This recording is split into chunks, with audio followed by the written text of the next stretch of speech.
Hai sahabat air, untuk kamu yang menonton video ini, aku ada pesan untuk kamu.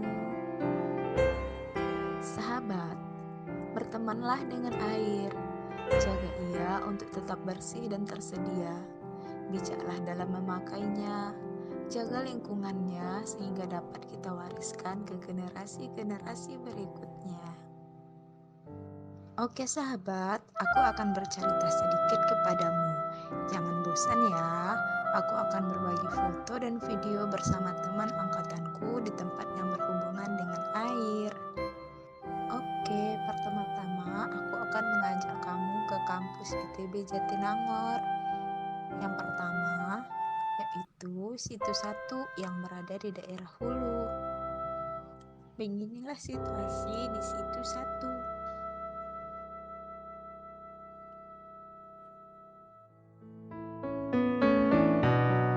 Nah, kalau yang ini namanya Situ 2. Lokasinya di daerah hilir atau di depan kampus, dekat dengan pintu gerbang kampus ITB Jatinangor. Jadi sahabat, dua situ di kampus ITB Jatinangor punya peran penting tidak hanya untuk riset, tapi juga bagi lingkungan sekitar. Dua situ ini juga memperkuat konsep ITB sebagai Green Campus. Pembangunan dua situ ini diinisiasi oleh Profesor Insinyur Indrato Soekarno MSc PhD yang ketika itu menjabat sebagai Ketua Tim Pengembangan Multikampus ITB di Jatinangor. Situ yang pertama atau Hulu dibangun pada tahun 2012 sampai 2013 dan situ yang kedua atau Hilir dibuat pada tahun 2014. Adapun untuk fungsinya, Situ 1 lebih berfungsi untuk tujuan akademik dan penyelamatan sumber daya air. Situ 1 dapat menampung sebanyak 25.000 meter kubik air. Pembuatannya lebih didahulukan untuk kebutuhan air di kampus ITB di Jatinangor. Adapun fungsi lain Situ 1 yaitu untuk irigasi, untuk membuat model pembangkit listrik mikrohidro, sumber air bagi laboratorium-laboratorium yang ada, mengisi muka air tanah buat lingkungan sekitar yang mengalami penurunan muka air tanah, praktikum hidrometri, dan lain-lain. Situ 2 yang berada di dekat pintu gerbang utama kampus memiliki peran cukup penting bagi masyarakat sekitar yang berada di hilir. Kemampuan daya tampung 30-35.000 meter kubik dapat berperan sebagai pengendali banjir. Menurut cerita yang disampaikan oleh Profesor Indratmo, dulu masyarakat di Desa Sayang di sebelah hilirnya mereka sudah kesulitan air minum karena sumur air tanah sudah menurun karena sangat padat dan mengandalkan sumur semua. Di lain pihak, ketika musim hujan terjadi, mereka mengalami kebanjiran. Dengan adanya situ yang dihilir, itu memiliki fungsi menaikkan muka air tanah sehingga sumur-sumur yang sudah kering banyak air lagi, juga untuk mengurangi banjir.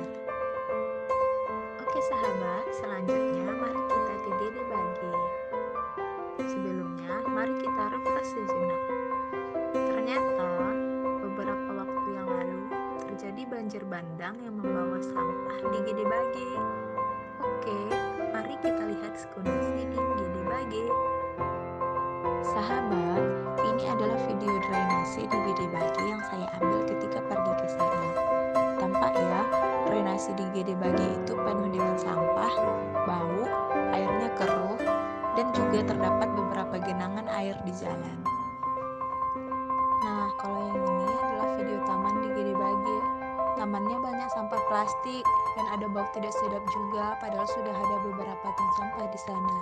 Dan lihat tadi, ada genangan air lagi di jalan. Oke sahabat, selanjutnya kita beralih ke berita banjir bandang di Kota Padang pada tahun 2018. Banjir bandang yang berlangsung Jumat kemarin yang melanda Kota Padang dan sejumlah wilayah di Sumatera Barat ternyata menewaskan 2 orang bocah yang hanyut terbawa derasnya air. Luapan sejumlah air sungai juga membuat sebuah jembatan besi roboh dan merendam belasan rumah.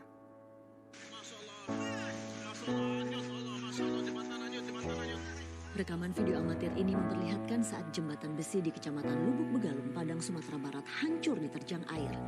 Tingginya debit air sungai Baringin ini bahkan menghanyutkan jembatan yang belum selesai dibangun tersebut. Tak hanya merusak jembatan, air sungai yang meluap saat hujan lebat sejak Jumat siang juga merendam belasan rumah di kawasan Alai Parakopi. Bahkan dinding salah satu rumah ambruk dihantam air deras. Banjir juga menerjang sejumlah daerah seputar kota Padang, antara lain di Bungus dan Ayo Pacah. Di dua kawasan tersebut, 2 bocah hanyut. Tim SAR dari Kantor Keselamatan dan Pertolongan Kota Padang langsung bergerak menyusuri banjir untuk mencari para korban. Pencarian baru membuahkan hasil Jumat petang. Salah satu korban adalah seorang bocah berusia 2 tahun bernama Pasilah Azam. Pasilah sempat ditemukan dalam kondisi masih bernyawa, namun akhirnya tewas dalam perjalanan. Sedangkan korban lain bernama Jihan Nabila berusia 5 tahun ditemukan sudah dalam kondisi tidak bernyawa. Adik ini bernama Jihan, umur 5 tahun, lagi berjalan bersama kakaknya, tiba-tiba terseret arus banjir. Betul ditemukan posisi tidak jauh dari tempat adik itu terpeleset. Selain menelan 2 korban jiwa, Badan Penanggulangan Bencana Daerah Padang juga mencatat setidaknya 6 kecamatan terdampak banjir dengan ketinggian air bervariasi. Sejumlah tempat pengungsian disiapkan bagi warga yang terdampak. Tim Liputan Indosiar melaporkan dari Padang, Sumatera Barat. Ada beberapa penyebab banjir bandang di Kota Padang. Penyebab utama adalah buruknya sistem drainase di Kota Padang. Pengamat bidang lingkungan hidup dari Universitas Andalas Ardinis Arbain menyatakan beberapa penyebab banjir bandang di Kota Padang antara lain sistem tata aliran air yang belum optimal, di mana aliran sungai kadang-kadang mengecil di berbagai tempat karena ditempati oleh masyarakat. Ada juga yang buang sampah ke sungai, ke selokan, sehingga selokan tersumbat. Kemudian daerah hulu sungai mengalami degradasi atau penurunan kualitas, ruang terbuka hijau mengalami penurunan sebagai tempat resapan air, dan lain-lain. Solusi teknis banjir bandang di Kota Padang adalah dengan penambahan dan pelebaran drainase dan saluran air dan pemanfaatan tata ruang dan lahan dengan baik. Sedangkan solusi non-teknis banjir bandang di Kota Padang antara lain pemanfaatan lahan pertanian dan pengolahan lahan yang sesuai dengan kaidah konservasi, kesadaran masyarakat untuk tidak membuang sampah ke sungai dan selokan, dan reboisasi. Oh iya sahabat, hampir lupa. Aku sudah bercerita tentang perjalananku minggu lalu dan permasalahan banjir bandang di kotaku. Selanjutnya, ayo berkenalan. Hehe. Nah, ini aku. Namaku Siska Wulandari. Saat ini aku sedang menikmati indahnya perjuangan untuk menyelesaikan studi Magister Teknik Sipil Teknik Sumber Daya Air di ITB. Doain ya. Kalian bisa menemukan aku di Instagram dan Facebook. Instagramku Siska Wulandari 9, Facebookku Siska Wulandari 10. Follow ya. Add sebagai teman juga. Haha. Sahabatku, aku sangat suka belajar. Motivasi aku adalah kata-katanya Imam Syafi'i, yaitu jika kamu tidak sanggup menahan lelahnya belajar, maka kamu harus sanggup menahan perihnya kebodohan. Untuk hobi, bisa baca sendiri ya. Nah, kalau yang ini my career planning atau rencana karir aku. Aku tuh ingin menjadi ibu rumah tangga, jadi ibu dari anak-anak aku, menjadi dosen, menjadi pegawai di PUPR atau BUMN, punya bisnis kayu atau panglong, dan juga punya kebun sawit yang luas. Dan ini adalah PPSDA 25 tahun yang akan datang atau di masa depan versi aku. Selamat menonton.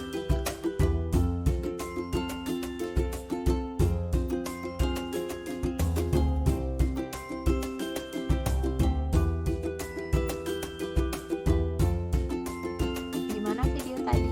Hehe. Jadi 25 tahun PPSDA versi aku itu nantinya maraknya pembangunan bendungan, sumber listrik LTMH, dan green environmental vertical living pada sempadan sungai. Ini adalah bagian analisa SWOT aku. SWOT yaitu strength, weakness, opportunity, dan threat dari ketiga poin sebelumnya, yaitu DAM, LTMH, dan vertical living. Ini adalah bagian analisa SWOT aku. SWOT yaitu strength, weakness, opportunity, dan threat dari ketiga poin sebelumnya, yaitu DAM, LTMH, dan vertical living. Sahabat, selanjutnya kita saksikan video aku ya tentang ajakan anti koruptif dan peduli terhadap lingkungan. Menurut Komisi Pemberantasan Korupsi Republik Indonesia, integritas adalah bertindak dengan perilaku yang konsisten dengan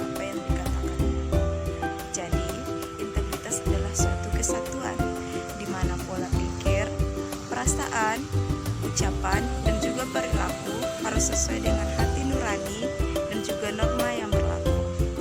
KPK juga telah merilis 9 nilai integritas yang bisa menjauhkan dari perilaku korupsi, antara lain jujur, peduli, mandiri, disiplin, tanggung jawab, kerja keras, sederhana, berani, dan adil. Jadi, mari mulai kita terapkan ke-9 nilai tersebut dalam kehidupan sehari-hari. Contohnya dalam kehidupan kos dan juga di kampus, karena hal besar dimulai dari hal yang kecil. Sahabat, mari kita berdoa bersama untuk suksesnya PPSDA di Indonesia, masa sekarang, dan juga masa yang akan datang. Bismillahirrahmanirrahim. Ya Allah, dosa apa yang telah kami perbuat, sehingga Engkau berikan banyak bencana yang menimpa negeri kami ini, ya Allah. Bukankah air adalah sumber kehidupan? Tapi kenapa malah banyak saudaraku di luar sana yang meninggal karena air, ya Allah? Lihatlah, bencana banjir ada di mana-mana setiap tahunnya. Ternyata itu akibat kami manusia yang terlalu serakah dan egois, ya Allah. Kami tebangi hutan untuk lahan pertanian dan permukiman. Kami bangun rumah di pinggir sungai karena sudah tidak ada lahan kosong. Kami buang sampah ke sungai dan selokan karena malas ke tempat pembuangan sampah. Kami ambil air tanah sebanyak yang kami bisa. Kami buang limbah industri ke sungai dan laut. Kami bangun gedung ini dan itu tanpa memikirkan bagaimana nanti jika hujan turun, kemana air akan mengalir. Ampuni dosa kami, ya Allah. Jangan hukum kami dengan ujian bencana ini. Di luar sana masih banyak saudara-saudara kami yang peduli akan lingkungan, yang menggalakkan reboisasi, yang merencanakan drainase dan tanggul sungai sebaik-baiknya dengan ilmu pengetahuan yang dimiliki, yang ingin memanfaatkan sumber daya air di Indonesia untuk masyarakat banyak, yang bermimpi sumber daya air Indonesia di masa depan akan lebih baik, ya Allah. Ya Allah, ridhoilah ilmu yang saya dan teman-teman saya peroleh, ya Allah. Jadikanlah agar nantinya kami menjadi generasi yang bermanfaat untuk kemajuan sumber daya air di Indonesia. Jauhkan kami dari sifat serakah yang justru hanya mementingkan keuntungan kami pribadi. Semoga kami juga bisa menjadi contoh bagi teman-teman kami yang lain dan masyarakat Indonesia untuk memiliki kesadaran dalam menjaga semua nikmat air yang telah Engkau berikan, ya Allah. Amin, amin, ya Rabbal Alamin. Oke sahabat, sekian dari saya. Sampai jumpa lagi 25 tahun mendatang insya Allah. Wassalam, and this is my team TSA 2021 dan 2022. Terakhir, pesan saya, save water and it will save you. Thank you.